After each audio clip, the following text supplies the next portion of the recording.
Friends, मैं नुपुर तेजस्वी आप सभी का स्वागत करते हैं हमारे शो डेली डोज पर। आज हम 12 अगस्त के करंट अफेयर्स पर डिस्कस करेंगे, साथ ही उसकी डिटेल जानकारी भी देंगे। और दोस्तों, आज की पीडीएफ फाइल आप हमारे वीडियो के डिस्क्रिप्शन बॉक्स से डाउनलोड कर सकते हैं और डेली के पीडीएफ के लिए हमारे टेलीग्राम ग्रुप को ज्वाइन कीजिए, जिसकी लिंक हमारे वीडियो के डिस्क्रिप्शन बॉक्स पर दिया गया। तो दोस्तों, चलिए शुरू करते हैं आज 12 अगस्त के करंट अफेयर।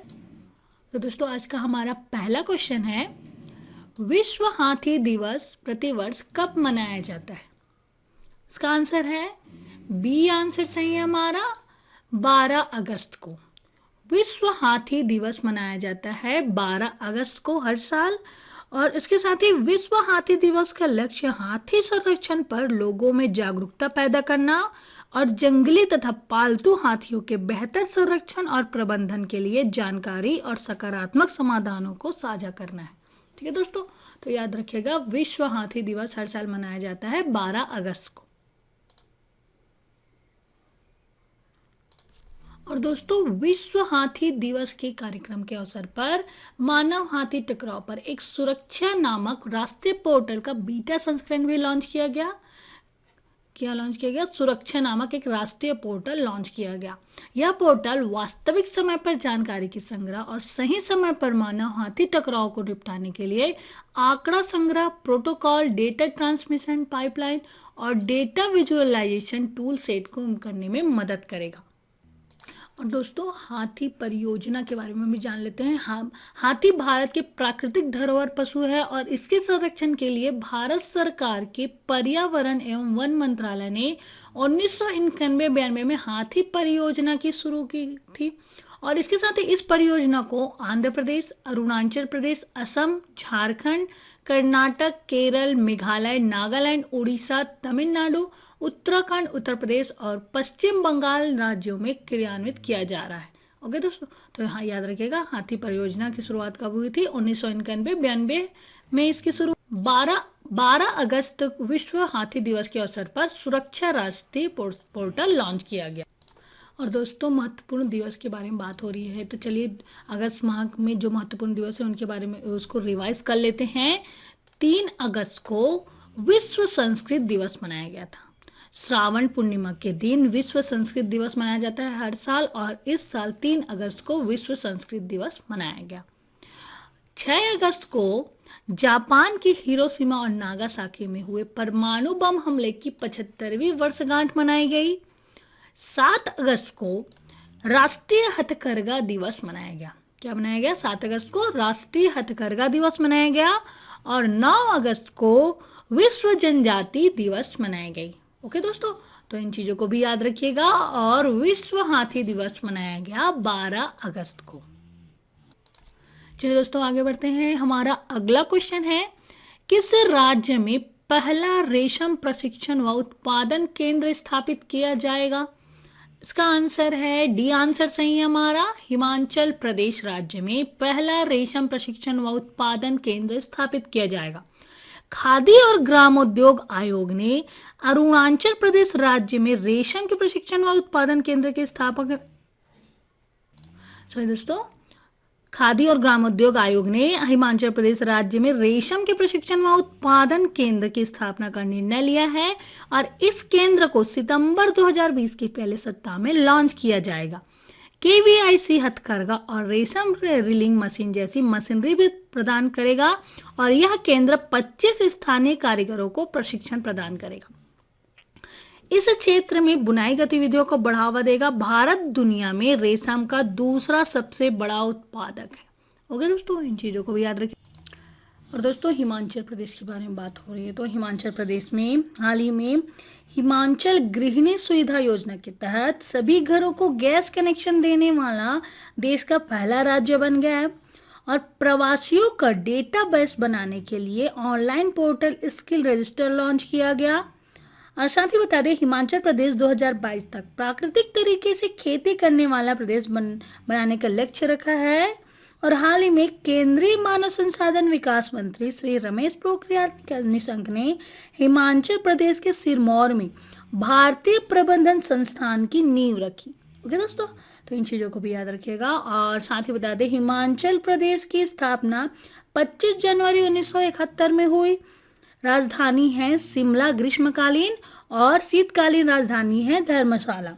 मुख्यमंत्री है जयराम ठाकुर, राज्यपाल है बंडारू दत्तात्रेय, और चीफ जस्टिस हैं लिंगप्पा नारायण स्वामी। चलिए दोस्तों, राज्य के बारे में बात हो रही है तो हरियाणा के बारे में बात कर लेते हैं। हरियाणा में हाल ही में संपर्क बैठक ऐप पढ़ाई के लिए एक संपर्क बैठक ऐप लॉन्च किया गया, और साथ ही 11 राजमार्ग परियोजनाओं का उद्घाटन किया गया नितिन गडकरी के द्वारा हरियाणा में। और हरियाणा में हाल ही में पंचायती चुनाव में महिलाओं को 50% आरक्षण प्रदान करने वाली विधेयक पेश करने वाली है।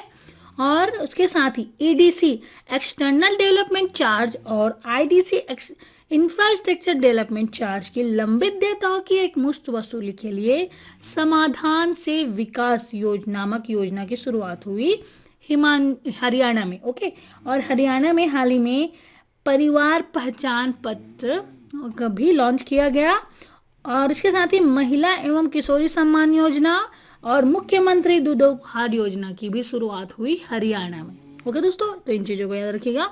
और हरियाणा की स्थापना 1 नवंबर 1966 में हुई। राजधानी है चंडीगढ़, राज्यपाल है सत्यदेव नारायण आर्य, मुख्यमंत्री है मनोहर लाल खट्टर। चलिए जम्मू कश्मीर के बारे में जान लेते हैं। जम्मू कश्मीर में हाल ही में देविका और पुनेजा सेतु का शुभारंभ हुआ, जो कि डोडा और उधमपुर जिले में स्थित है। कौन से सेतु का शुभारंभ हुआ? देविका और पुनेजा सेतु का। इसके साथ ही रक्षा मंत्री राजनाथ सिंह ने जम्मू और कश्मीर में नियंत्रण रेखा के करीब के क्षेत्रों में 6 पुलों का उद्घाटन किया। साथ ही बता दें, जम्मू कश्मीर के प्रशासन ने सभी स्थानीय निर्वाचित सदस्यों के लिए 25 लाख रुपए के बीमा कवर को मंजूरी दी है। ओके दोस्तों, और हाल ही में जम्मू कश्मीर के उपराज्यपाल नियुक्त हुए हैं मनोज सिन्हा जी, और मनोज सिन्हा जी जीसी मुर्मू की जगह लिए। ठीक है, तो ये तो था जम्मू कश्मीर के बारे में। चलिए मध्य प्रदेश के बारे में जान लेते हैं। मध्य प्रदेश में हाल ही में एक मास्क अनेक जिंदगी जन जागरूकता अभियान की शुरुआत की गई, और साथ ही रोको टोको अभियान भी चलाया जा रहा है मध्य प्रदेश में। सार्थक ऐप लॉन्च किया गया और किल कोरोना अभियान, जिसके तहत कोविड-19 के प्रसार को कंट्रोल करने के लिए किल कोरोना अभियान की शुरुआत की जा रही है। और मध्य प्रदेश में हाल ही में रीवा जिले में एशिया का सबसे बड़ा सौर ऊर्जा संयंत्र की स्थापना हुई है। और दोस्तों, मध्य प्रदेश राज्य सरकार ने छात्रों की शैक्षणिक नियमितता बनाए रखने के लिए हमारा घर हमारा विद्यालय योजना की भी शुरुआत की है, और संबल योजना को पुनः शुरू किया गया है। ओके दोस्तों, तो इन चीजों को भी याद रखिएगा। और हाल ही में मध्य प्रदेश के राज्यपाल लालजी टंडन जी का निधन हो गया, जिसकी वजह से वहां की राज्यपाल अब आनंदीबेन पटेल है, जो कि अभी उत्तर प्रदेश के भी राज्यपाल है। और दोस्तों, मध्य प्रदेश की स्थापना 1 नवंबर 1956 में हुई। राजधानी है भोपाल, मुख्यमंत्री है शिवराज सिंह चौहान, राज्यपाल है आनंदीबेन पटेल, और चीफ जस्टिस है AK मित्तल। अगला क्वेश्चन है, निम्न में से किस संघ के द्वारा दक्षिण एशियाई बाढ़ पीड़ित देशों को मानवीय सहायता निधि से 1.65 मिलियन यूरो सहायता राशि प्रदान किया है? इसका आंसर है ए, आंसर सही है, यूरोपीय संघ के द्वारा। भारत, नेपाल और बांग्लादेश जैसे दक्षिण पूर्व एशियाई देशों में आई बाढ़ की वजह से हुए नुकसान को ध्यान में रखते हुए प्रभावित लोगों के लिए यूरोपीय संघ ने लगभग 14.50 करोड़ रुपए मतलब 1.65 मिलियन यूरो की सहायता राशि प्रदान की है। और इस साल इस क्षेत्र में आए अम्फान चक्रवात जैसी आपदा को देखते हुए प्रभावित परिवारों के लिए लगभग 15.85 करोड़ रुपए की सहायता मुहैया कराई गई थी। वर्तमान में दी गई सहायता राशि को मिलाकर अब तक इस क्षेत्र में प्रभावित लोगों के लिए लगभग 30 करोड़ रुपए मुहैया कराए जा चुके हैं।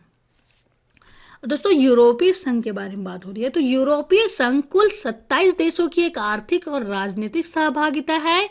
ये 27 देश संधि के द्वारा एक संघ के रूप में जुड़े हुए हैं, जिससे कि व्यापार को आसान बनाया जा सके और विभिन्न देशों के मध्य विवाद उत्पन्न न हो। सैद्धांतिक रूप से जो देश आपस में जितना अधिक व्यापार करते हैं, उनके मध्य तनाव और युद्ध की संभावना उतनी ही कम हो जाती है। यूरोपीय संघ के कुल 19 देश यूरो को अपनी आधिकारिक मुद्रा के रूप में प्रयोग करते हैं, जबकि शेष देशों की अपनी अलग अलग मुद्रा है। यूनाइटेड किंगडम यूके 31 जनवरी 2020 को यूरोपीय संघ से अलग होने वाला अंतिम देश था, जिसके बाद सदस्यों की संख्या 27 रह गई है। और दोस्तों, यूरोपीय संघ का मुख्यालय ब्रुसेल्स बेल्जियम में है। इसकी स्थापना 1 नवंबर 1993 मास्ट्रिच नीदरलैंड में हुई थी। तो याद रखिएगा दोस्तों, यूरोपीय संघ के द्वारा दक्षिण एशियाई बाढ़ पीड़ित देशों को मानवीय सहायता निधि से 1.65 मिलियन यूरो सहायता प्रदान किया गया। चलिए आगे बढ़ते हैं। अगला क्वेश्चन है हमारा, किस देश ने दुनिया के पहले कोविड-19 वैक्सीन की घोषणा की है? इसका आंसर है सी। आंसर सही है हमारा, रूस ने। कोरोना वायरस से निपटने के लिए वैक्सीन बनाने में रूस ने बाजी मार लिया और रूसी राष्ट्रपति पुतिन ने घोषणा की है कि कोरोना को सुरक्षित वैक्सीन बना लिया है। इतना ही नहीं, वैक्सीन बनाने के बाद उसे रजिस्टर भी कर लिया है, वैक्सीन के रूप में रेगुलेटरी बॉडी का अप्रूवल किया है और व्लादिमीर पुतिन ने कहा है कि उनकी बेटी ने भी इस वैक्सीन को लिया है। ओके दोस्तों, तो याद रखिएगा, रूस ने दुनिया के पहले कोविड-19 वैक्सीन की घोषणा की है। ठीक, रूस के राष्ट्रपति है व्लादिमीर पुतिन, प्रधानमंत्री है मिखाइल मिशुस्तिन, राजधानी है मॉस्को और मुद्रा है रूसी रूबल। चीन की राजधानी है बीजिंग, मुद्रा है रेनबिनबी और वहां के राष्ट्रपति हैं जी जिनपिंग। अमेरिका की राजधानी वाशिंगटन डीसी, मुद्रा है अमेरिकन डॉलर, राष्ट्रपति है डोनाल्ड ट्रंप, राजधानी है नई दिल्ली, भारत की राजधानी है नई दिल्ली और राष्ट्रपति है रामनाथ कोविंद, प्रधानमंत्री हैं नरेंद्र मोदी जी। चलिए आगे बढ़ते हैं। अगला क्वेश्चन है हमारा, निम्न में से किसने राष्ट्रीय अवसंरचना पाइपलाइन ऑनलाइन डैशबोर्ड का शुभारंभ किया है? इसका आंसर है सी। आंसर सही है हमारा, निर्मला सीतारमण ने। हाल ही में वित्त एवं कारपोरेट कार्य मंत्रालय ने राष्ट्रीय अवसंरचना पाइपलाइन हेतु एक ऑनलाइन डैशबोर्ड का शुभारंभ किया और न्यू इंडिया में आधारभूत परियोजनाओं से जुड़ी जानकारी को देखने के लिए सभी हितधारकों के लिए वन स्टॉप समाधान के रूप में ऑनलाइन डैशबोर्ड की परिकल्पना की गई है। तो दोस्तों याद रखिएगा, निर्मला सीतारमण ने राष्ट्रीय अवसंरचना पाइपलाइन ऑनलाइन डैशबोर्ड का शुभारंभ किया और इसके साथ ही हाल ही में प्रधानमंत्री नरेंद्र मोदी जी ने 10 अगस्त को अंडमान और निकोबार द्वीप समूह के लिए सबमरीन केबल कनेक्टिविटी का उद्घाटन किया और हाल ही में कृषि अवसंरचना कोष के तहत 1 लाख करोड़ रुपए के वित्त पोषण सुविधा भी लॉन्च किया नरेंद्र मोदी जी द्वारा। और पीयूष गोयल के बारे में बात कर लेते हैं। रेल मंत्री पीयूष गोयल और कृषि मंत्री नरेंद्र सिंह तोमर ने हाल ही में भारतीय रेलवे की पहली किसान रेल का उद्घाटन किया, जो कि महाराष्ट्र के देवलाली से बिहार के दानापुर रेलवे स्टेशन तक चलेगी। और दोस्तों, रक्षा मंत्री राजनाथ सिंह ने जम्मू और कश्मीर में नियंत्रण रेखा के करीब के क्षेत्रों में 6 पुलों का उद्घाटन किया था। चलिए आगे बढ़ते हैं। हमारा अगला क्वेश्चन है, निम्न में से किसे केन्या में भारत के अगले उच्चायुक्त के रूप में नियुक्त किया गया है? इसका आंसर है डी। आंसर सही है हमारा, वीरेंद्र कुमार पॉल को। श्री वीरेंद्र कुमार पॉल वर्तमान में मंत्रालय में अतिरिक्त सचिव है। केन्या के लिए भारत के अगले उच्चायुक्त के रूप में नियुक्त किया गया है। ओके दोस्तों, तो याद रखिएगा, केन्या में भारत के अगले उच्चायुक्त नियुक्त हुए वीरेंद्र कुमार पॉल। और दोस्तों साथ ही बता दें, डॉक्टर विधु पी नायर को हाल ही में तुर्कमेनिस्तान में भारत के अगले राजदूत के रूप में नियुक्त किया गया है। किसको? डॉक्टर विधु पी नायर को तुर्कमेनिस्तान में भारत के अगले राजदूत के रूप में नियुक्त किया गया है। और तुर्कमेनिस्तान के बारे में बात हो रही है तो उसकी राजधानी है अशगाबाद, मुद्रा है तुर्कमेनिस्तान मैनाट और राष्ट्रपति है गुरबंगुल बर्दी मुहामेदो। ओके, अगले आगे बढ़ते हैं। श्री हेमंत हरिश्चंद्र कोटलवार को चेक गणराज्य में भारत के अगले राजदूत के रूप में नियुक्त किया गया है। चेक गणराज्य में भारत के अगले राजदूत कौन नियुक्त हुए? श्री हेमंत हरिश्चंद्र कोटलवार। और चेक गणराज्य की राजधानी है प्राग मुद्रा है चेक कोरोना, राष्ट्रपति है मिलो जमेन और प्रधानमंत्री है आंदेज बबीस। चलिए आगे बढ़ते हैं। और उसके साथ ही संतोष झा को हाल ही में बेल्जियम के अगले राजदूत के रूप में नियुक्त किया गया है। और दोस्तों हाल ही में नियुक्त हुए उच्चायुक्त और राजदूत की लिस्ट हमारी इस पीडीएफ से आप कलेक्ट कर सकते हैं। चलिए आगे बढ़ते हैं। अगला क्वेश्चन है हमारा, बेरूत धमाके पर सार्वजनिक नाराजगी के बीच किस देश के प्रधानमंत्री ने इस्तीफा दे दिया है? इसका आंसर है बी आंसर सही हमारा, लेबनान देश में। लेबनान की राजधानी बेरूत में 4 अगस्त को अमोनियम नाइट्राइट रासायनिक पदार्थ के कारण एक बड़ा विस्फोट हुआ, जिसमें बंदरगाह का एक बड़ा हिस्सा और कई इमारतें क्षतिग्रस्त हो गई। लेबनान की राजधानी बेरूत में शक्तिशाली धमाके के बाद लोगों की मांग के आगे झुकते हुए प्रधानमंत्री हसन दियाब ने इस्तीफा दे दिया और विस्फोट से नाराज लोग सरकारी महकमे की लापरवाही और सरकार की अयोग्यता के आरोप लगाते हुए सड़कों पर उतर आए थे और पूरी सरकार से त्यागपत्र की मांग कर रहे थे। तो दोस्तों याद रखिएगा, लेबनान के प्रधानमंत्री हसन दियाब ने हाल ही में इस्तीफा दे दिया। और इसके साथ ही लेबनान की राजधानी है बेरूत, राष्ट्रपति है मिशेल आउन और करेंसी है लेबनानीज पाउंड। अगला क्वेश्चन है दोस्तों, वॉल्टर रोजर मार्टोस रूइज ने किस देश के नए प्रधानमंत्री के रूप में शपथ ली? इसका आंसर है डी आंसर सही हमारा, पेरू। पेरू के पूर्व रक्षा मंत्री और सेवानिवृत्त सेनाध्यक्ष वॉल्टर रोजर मार्टोस रूइज ने पेरू का नया प्रधानमंत्री बनाया गया है और रूइज एल्वारो कैटरियानो बेलिडो की जगह लेंगे। शपथ ग्रहण समारोह में लीमा के गवर्नमेंट पैलेस में आयोजित किया गया। तो याद रखिएगा दोस्तों, हाल ही में पेरू के पूर्व रक्षा मंत्री और सेवानिवृत्त सेनाध्यक्ष वॉल्टर रोजर मार्टोस रूइज को पेरू के नए प्रधानमंत्री नियुक्त किया गया है। ठीक है, और पेरू की राजधानी है लीमा, पेरू की मुद्रा है पेरू सोल। अगला क्वेश्चन है दोस्तों, मोहम्मद ओल्ड बिलाल किस देश के नए प्रधानमंत्री बन गए? इसका आंसर है मॉरिटानिया के नए प्रधानमंत्री बने मोहम्मद ओल्ड बिलाल। दोस्तों मोहम्मद ओल्ड बिलाल को मॉरिटानिया का नया प्रधानमंत्री नियुक्त किया गया है और यह नियुक्ति मॉरिटानिया के राष्ट्रपति मोहम्मद ओल्ड गजौनी द्वारा की गई। मोहम्मद ओल्ड बिलाल एक अनुभवी सार्वजनिक प्रशासक है और देश के राष्ट्रीय जल एजेंसी के प्रमुख हैं। साथ ही वे राष्ट्रपति के सहयोगी और एक कैबिनेट मंत्री के रूप में कार्य कर चुके हैं। ठीक है दोस्तों, तो याद रखिएगा मॉरिटानिया के नए प्रधानमंत्री नियुक्त हुए हैं मोहम्मद ओल्ड बिलाल। मॉरिटानिया की राजधानी है नौआकाशॉट और मुद्रा है मॉरिटानिया ओगुइया और आधिकारिक भाषा है अरबी। अगला क्वेश्चन दोस्तों, किस राज्य सरकार ने इंदिरा वन मितान योजना के शुभारंभ की घोषणा की? इसका आंसर है सी आंसर सही हमारा, छत्तीसगढ़ राज्य सरकार ने इंदिरा वन मितान योजना की घोषणा की। विश्व आदिवासी दिवस के मौके पर मुख्यमंत्री भूपेश बघेल ने इसकी घोषणा की। इंदिरा वन मितान योजना की घोषणा की और इसमें अनुसूचित क्षेत्रों के 19 लाख परिवारों को जोड़ने का लक्ष्य है। समूहों के माध्यम से लोगों के लिए स्वरोजगार के नए अवसर निर्मित होंगे और कहा कि सभी 85 विकास खंडों में वनोपज प्रोसेसिंग यूनिट लगाई जाएगी। इसके लिए 8 करोड़ 50 लाख रुपए की राशि प्राधिकरण मदद में उपलब्ध की जाएगी। इस दौरान सीएम ने प्रदेश के अलग अलग क्षेत्रों के आदिवासी समाज के लोगों की बात की। तो दोस्तों याद रखिएगा, छत्तीसगढ़ राज्य सरकार ने इंदिरा वन मितान योजना के शुभारंभ किया। और इसके साथ ही छत्तीसगढ़ ने हाल ही में छत्तीसगढ़ के बिलासपुर में भारत की पहली ई लोक अदालत का शुरुआत हुई।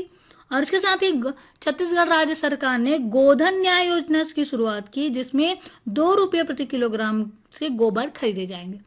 और हाल ही में शहीद महेंद्र कर्मा तेंदुपत्ता संग्राहक सामाजिक सुरक्षा योजना की भी शुरुआत की छत्तीसगढ़ राज्य सरकार ने। ओके दोस्तों, और छत्तीसगढ़ की राजधानी है रायपुर, राज्यपाल है अनुसुईया उइके और मुख्यमंत्री है भूपेश बघेल जी। अगला क्वेश्चन दोस्तों, निम्न में से किसने कृषि मेघ का शुभारंभ किया? इसका आंसर है बी आंसर सही हमारा, नरेंद्र सिंह तोमर ने। केंद्रीय कृषि एवं किसान कल्याण मंत्री श्री नरेंद्र सिंह तोमर ने वर्चुअल माध्यम से केवीसी एल्यूमिनेट और उच्च कृषि शिक्षण संस्थानों के लिए ऑनलाइन प्रत्यायन प्रणाली के साथ ही कृषि मेघ राष्ट्रीय कृषि अनुसंधान एवं शिक्षा व्यवस्था क्लाउड इंफ्रास्ट्रक्चर सेवाओं का शुभारंभ किया। और इसके साथ ही कृषि मेघ की विशेषताएं हैं राष्ट्रीय कृषि अनुसंधान एवं शिक्षा व्यवस्था की डिजिटल कृषि सेवाओं और बुनियादी ढांचा संबंधित आवश्यकताओं को पूरा करने के लिए 2012 के दौरान बनाई गई वर्तमान डाटा सेंटर को क्लाउड कंप्यूटिंग इंफ्रास्ट्रक्चर के साथ मजबूत बनाया जाएगा। इस NAHEP के अंतर्गत ICAR डाटा केंद्र की पहुंच में विस्तार के साथ कृषि विश्वविद्यालय अपनी वेबसाइट और IT समाधान चलाने में सक्षम हो पाएंगे। तो दोस्तों याद रखिएगा, कृषि मेघ का शुभारंभ किए नरेंद्र सिंह तोमर ने। चलिए आगे बढ़ते हैं। अगला क्वेश्चन हमारा, किस राज्य सरकार ने वर्ष 2020-23 के लिए एक नई राज्य औद्योगिक विकास नीति की, इसका आंसर है डी आंसर सही है हमारा, आंध्र प्रदेश ने। आंध्र प्रदेश राज्य सरकार ने नई औद्योगिक नीति 2020-23 पेश की। इसमें आर्थिक वृद्धि की गति देने और विनिर्माण के जरिए बड़े पैमाने पर रोजगार सृजित करने के लिए खाद्य प्रसंस्करण, कपड़ा समेत 10 महत्वपूर्ण क्षेत्रों की पहचान की गई है। ठीक है दोस्तों, तो याद रखिएगा, आंध्र प्रदेश सरकार ने वर्ष 2020-23 के लिए एक नई राज्य औद्योगिक विकास नीति की शुरू की। और इसके साथ ही बता दें, आंध्र प्रदेश ने हाल ही में आंध्र प्रदेश के मुख्यमंत्री वाईएस जगनमोहन रेड्डी ने रक्षाबंधन के मौके पर ई रक्षाबंधन प्रोग्राम लॉन्च किया था। ओके दोस्तों, और आंध्र प्रदेश के बारे में बात हो रही तो आंध्र प्रदेश की राजधानी है हैदराबाद, राज्यपाल है विश्वभूषण हरिश्चंद्रन, मुख्यमंत्री है वाईएस जगनमोहन रेड्डी। अगला क्वेश्चन है, भारत ने किस देश के साथ 5 इको टूरिज्म जोन के विकास के लिए समझौता किया? इसका आंसर है बी आंसर सही है, मालदीव देश के साथ। भारत और मालदीव ने 10 अगस्त 2020 को द्वीप राष्ट्र के एक एडू एटोल में 5 इको टूरिज्म जोन के विकास के लिए एक अनुबंध पर हस्ताक्षर किया। और eco tourism zone high impact community development project योजना के तहत कार्यान्वित किए जाने वाले अनुदान परियोजना का हिस्सा है, जिसमें मालदीव को USD 5.5 मिलियन की कुल अनुदान राशि सहायता शामिल है। ठीक है दोस्तों, तो भारत मालदीव देश के साथ 5 इको टूरिज्म जोन के विकास के समझौते पर हस्ताक्षर किया। और साथ ही बता दें, हाल ही में भारत ने Maldives industrial fishes company MIFCO में मत्स्य पालन सुविधाओं के विस्तार के लिए मालदीव सरकार को 1,80,00,000 अमेरिकी डॉलर का ऋण दिया। ठीक है दोस्तों, अब मालदीव के बारे में बात हो रही है तो मालदीव की राजधानी है माले, मुद्रा है मालदीवियन रुपया और राष्ट्रपति है इब्राहिम मोहम्मद सोली। दोस्तों मॉरिशस के बारे में जानते हैं। मॉरिशस की राजधानी है पोर्ट लुइस, मुद्रा है मॉरिशस रुपया और प्रधानमंत्री है प्रवीण जगन्नाथ। इंडोनेशिया के बारे में, इंडोनेशिया की राजधानी है जकार्ता, मुद्रा है इंडोनेशियन रुपीस और राष्ट्रपति है जोको विडोडो। मलेशिया के बारे में जानते हैं। मलेशिया की राजधानी है कोलालमपुर, मुद्रा है मलेशियन रिंगित। अगला क्वेश्चन है, हाल ही में मनी तोम्बी सिंह का निधन हो गया, वह किस खेल से संबंधित थे? इसका आंसर है ए आंसर सही है हमारा, फुटबॉल। दोस्तों भारतीय फुटबॉल टीम के पूर्व डिफेंडर और मोहन बागान के कप्तान रहे मनी तोम्बी सिंह का हाल ही में निधन हो गया। अगला क्वेश्चन है, हाल ही में प्रसिद्ध कवि राहत इंदौरी का निधन हो गया, वह किस भाषा के कवि थे? इसका आंसर है सी आंसर सही है हमारा, वे उर्दू भाषा के कवि थे। दोस्तों प्रसिद्ध कवि राहत इंदौरी का 70 वर्ष की आयु में हाल ही में दिल का दौरा पड़ने से निधन हो गया। इनका इंदौर के अरविंदो अस्पताल में कोरोना के इलाज चल रहा था। शायरी की दुनिया में कदम रखने से पहले इंदौरी एक चित्रकार और उर्दू के प्रोफेसर थे। उन्होंने हिंदी फिल्मों के लिए गीत भी लिखे थे और दुनिया भर के मंचों में काव्य पाठ किया था। तो दोस्तों याद रखिएगा, हाल ही में प्रसिद्ध कवि राहत इंदौरी जी का 70 वर्ष की आयु में निधन हो गया। तो दोस्तों ये तो था 12 अगस्त के करंट अफेयर जिसके बारे में हमने डिस्कस किया। चलिए आगे बढ़ते हैं और करंट अफेयर्स आधारित स्टैटिक जीके वन लाइनर पर डिस्कस करते हैं। तो इसमें हमारा पहला क्वेश्चन है, 8 अगस्त 2020 को नारायणपुर बांध से बहिर्वाह बढ़ने के बाद रायचूर जिले में नदियों में जल स्तर बढ़ गया है, जिससे आसपास के क्षेत्रों में बाढ़ जैसी स्थिति पैदा हो गई। नारायणपुर बांध किस नदी पर बनाया गया है? तो दोस्तों इसका आंसर है, नारायणपुर बांध बनाया गया है कृष्णा नदी पर। क्या बनाया गया? नारायणपुर बांध कहाँ है? कृष्णा नदी पर। अगला क्वेश्चन है, नंदनकानन जूलॉजिकल पार्क में एक लंबी बीमारी के कारण एक नर दलदल हिरन बारहसिंगा की मौत हो गई, और नंदनकानन जूलॉजिकल पार्क किस राज्य में स्थित है? तो इसका आंसर है, नंदनकानन जूलॉजिकल पार्क स्थित है उड़ीसा राज्य में। ओके दोस्तों, तो याद रखिएगा नंदनकानन जूलॉजिकल पार्क है उड़ीसा राज्य में स्थित। अगला क्वेश्चन है, जिनोवा सैन जियोर्जियो ब्रिज को हाल ही में खबरों में किस देश में स्थित है? जिनोवा सैन जियोर्जियो ब्रिज जो हाल ही में खबरों में है, किस देश में स्थित है? वह है इटली देश में। जिनोवा सैन जियोर्जियो ब्रिज है इटली देश में स्थित। अगला क्वेश्चन है, लेंगपुई हवाई अड्डा जो हाल ही में समाचार में है, किस राज्य में स्थित है? वह राज्य है मिजोरम। लेंगपुई हवाई अड्डा मिजोरम राज्य में स्थित है। और इसका लास्ट क्वेश्चन है दोस्तों, निर्यात आयात बैंक ऑफ इंडिया का मुख्यालय कहाँ स्थित है? इसका आंसर है, मुंबई महाराष्ट्र में स्थित है। निर्यात आयात बैंक ऑफ इंडिया का मुख्यालय मुंबई महाराष्ट्र में है। तो दोस्तों ये तो था करंट अफेयर्स आधारित स्टैटिक जीके एक वन लाइनर, जिसके बारे में हमने डिस्कस किया। चलिए आगे बढ़ते हैं और 11 अगस्त 2020 के करंट अफेयर्स का रिवीजन कर लेते हैं। तो इसमें पहला क्वेश्चन है दोस्तों, विश्व जैव ईंधन दिवस किस दिन मनाया जाता है? विश्व जैव ईंधन दिवस मनाया जाता है 10 अगस्त को। अगला क्वेश्चन है, किस संगठन ने स्कूलों में 50 मीटर के भीतर जंक फूड की बिक्री का प्रतिबंध की घोषणा की? इसका आंसर है, भारतीय खाद्य सुरक्षा एवं मानक प्राधिकरण ने स्कूलों के 50 मीटर के भीतर जंक फूड की बिक्री का प्रतिबंध की घोषणा की।